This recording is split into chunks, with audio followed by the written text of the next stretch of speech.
My name is Trevor Smithson, and this is our former dump truck that we converted that we call Wazmoo Life. This is a C7500. It's four-wheel drive, goes anywhere.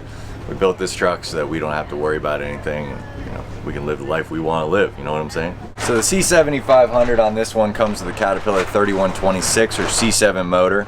It's about 300 horsepower. It's not a ton. Really what's important to us isn't so much, you know, top speed horsepower that we've got. It's actually the torque conversion so that we can get in and out of spots where we get actually be able to use our four-wheel drive, because that's important to us. So it's a good motor, it's a reliable motor, and I can work on it. So, you know, turbo diesels, they're not too bad. So when I built this truck, it was actually much shorter. It was a dump truck, snowplow, whatever. The rear axle was 32 inches forward. The frame was 4 feet shorter, very small dump bed. Ripped all that kind of stuff out, changed all the hydraulics off. Everything from the PTO back is completely gone. So we started pretty much just with a cabin trailer, or a cabin frame. The box itself we built on the floor of a warehouse. It's completely steel. The entire skeleton structure is steel itself, all the exoskeleton, as well as the sheeting is steel. The reason why I did that is because if I have an issue, I can fix it, I can weld it. I don't have to worry about trying to find somebody who can deal with plastics, including the windows, the doors, all that kind of stuff. That was all me.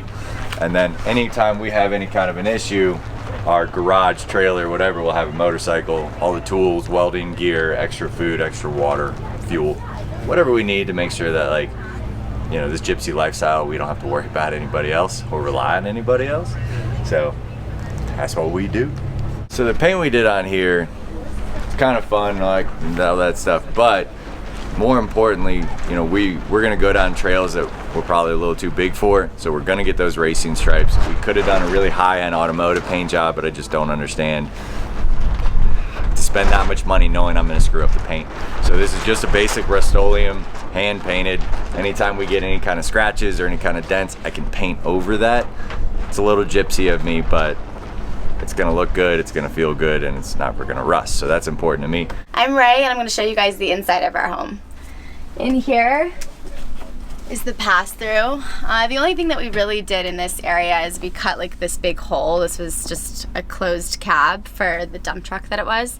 So we cut that open so we could have a nice pass-through, and we installed a CarPlay, but other than that, the seats are original. Everything in here was like super functional, so we just kind of left it as is and kind of put more focus on the house itself. This is our secondary heat source. Trevor made this out of a propane tank he found in a junkyard. I was very skeptical, but it turned out really cool. You can just put, like, you know, wood or like little shavings in here, and it heats up the whole house in like 10 minutes.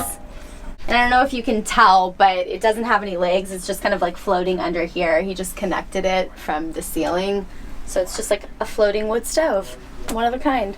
Over here is our seating area. It was super important to us to have just a place where people could sit. And we turned it into our main storage for clothes. So all of Trevor's clothes are in this area, and then mine go into this like L-shaped space.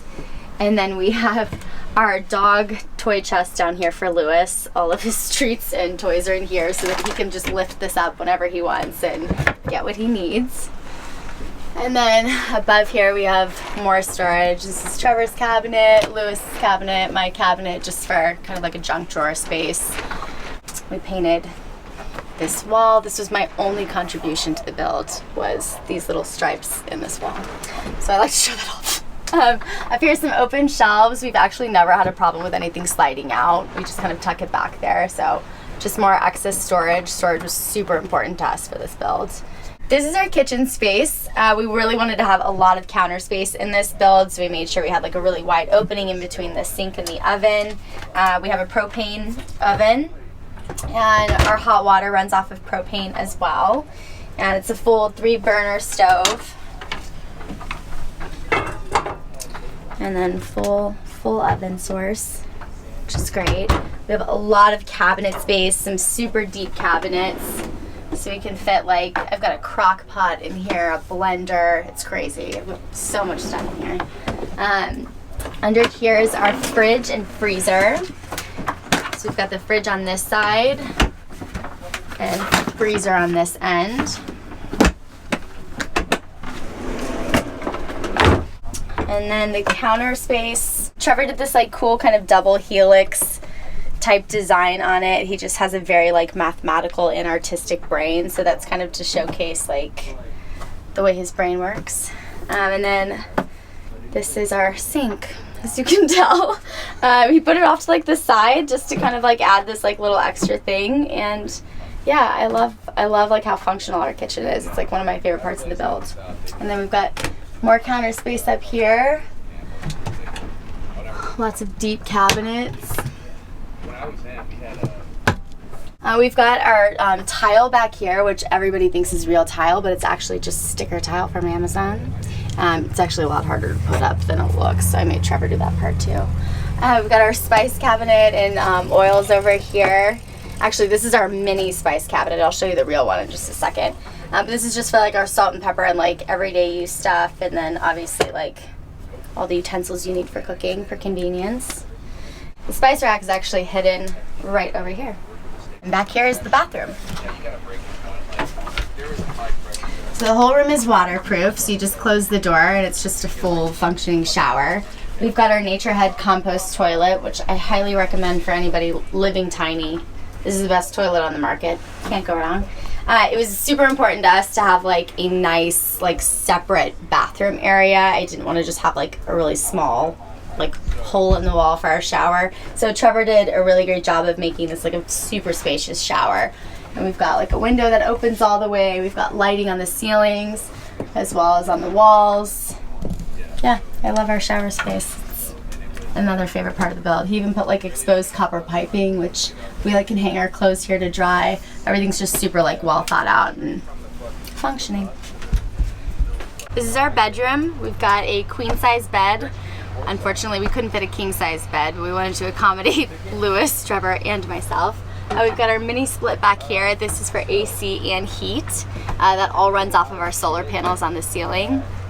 We've got a roof access right here, solar panel, which is really cool when we're parked in the desert and you just see like all the stars from bed. It's another favorite feature of mine. We've got our TV right here on a swivel, so you can kind of adjust it when you're like in the kitchen or in bed. And then back here we have my closet.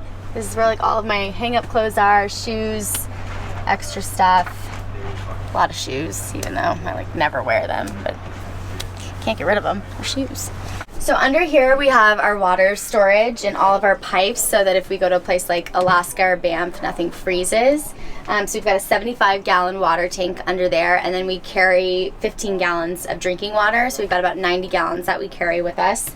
We've also got all of our winter storage and then just basic storage like toilet paper and paper towels, and then our trash and vacuum.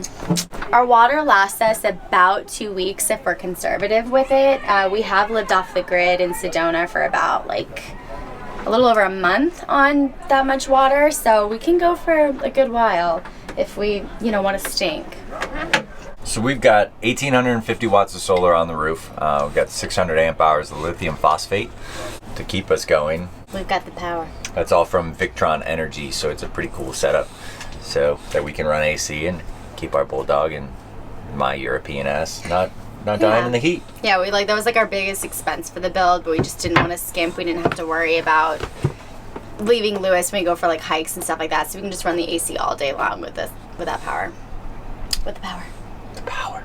Alright, so I started building this truck, I want to say in October, but there was a lot of unforeseen issues with it mechanically that we had to deal with first. But all in all, I think the entire build took about 5.5 months. Yep. We were on the road by March. Yeah. We started in October, yeah. Yeah. Well, I didn't count. That sounds right. Yeah. And we spent total cost, unfortunately, so the entire project, the first project, was $37,000. This project, only the steel was $37,000, yeah, but it was the same amount of steel, which is really, really annoying. So all in all, we're in this build at about $110,000 total. Now we have a pain in the butt bulldog. But we sold our first build for $80,000, which is what paid for this one. Yeah. So we paid for most of it. Yeah. How we make money on the road? I can't even say it. I was gonna say we selfie pictures, but I can't. I'll be honest. Okay. So I built the truck, and I did all the work then. But she does a lot of different marketing for some smaller companies, and that honestly is what funded. Yeah, we basically everything. just do remote marketing from the road and then pick up like content creation jobs like where we can Yeah. for various companies. And I mean, the goal ultimately is to, you know, I mean, we create pretty neat stuff, is to get back into the film industry, but more in a power role versus an employee role. yeah, being Yeah. in charge of the projects. So yeah, we're Yeah. just creators and we just try to make money with art, you know, like a bunch of struggling artists on the road like everyone else, like the most cliche. We do the same thing everyone else does Yeah. on the road. We sell our souls. And feet pics. If I was going to give anybody advice about living this lifestyle, I would say don't take advice, just go do it. I think it's different for everybody. I think it's one of those things you just figure it out as you go. Everybody we've met is like an expert with their build and like the lifestyle they've set up for themselves. So I don't think there's any like one way to do it. You just got to do it and figure it out.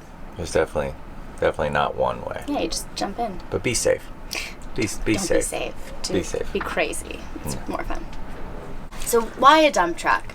It's a funny story. I'll sum it up. I was like, hey, I want to live on the road full time. And he was like, okay, great, but I don't want to do that. I was like, listen, what if you get to pick the vehicle itself? I'll be in charge of the inside, anything you want. You just pick a vehicle and we'll just do it. And he's like, okay. I thought like a van, a school bus. Yeah. And then, I don't know why you picked a dump truck, but here we are. It had nothing to do with the actual, like, what it did. It was that I wanted a vehicle that had high enough clearance. I wanted a vehicle that had 4-wheel drive, and I wanted a vehicle that had a motor I could work on. But like a dump truck. I mean, Yeah. I hate when people call it a dump truck. It's a retired snowplow truck. It sounds better. It's classier. Dump truck. Not a trash truck. I live in it, but it sounds when you say like I live in a dump truck. I mean, what people must be thinking. But it's so pretty, right? Anyway, we painted it. So roughly it's 8 foot by 28 feet in length. Our height is 12 foot 2. And then with the trailer and the truck, we're 40 feet, but obviously we have that tandem. So that part, Obviously. Yeah, that makes it a little bit easier. Yeah, but 12.2 is really important to us because, yes, you could go as high as 13 foot 6 inches, but at 13 feet 6 inches, you hit things. Yeah, that's actually good advice. Don't make your build too tall. Like, Yeah. you'll run into like a lot of issues with bridges and that kind of thing. And trees. Yeah. Yeah. And things.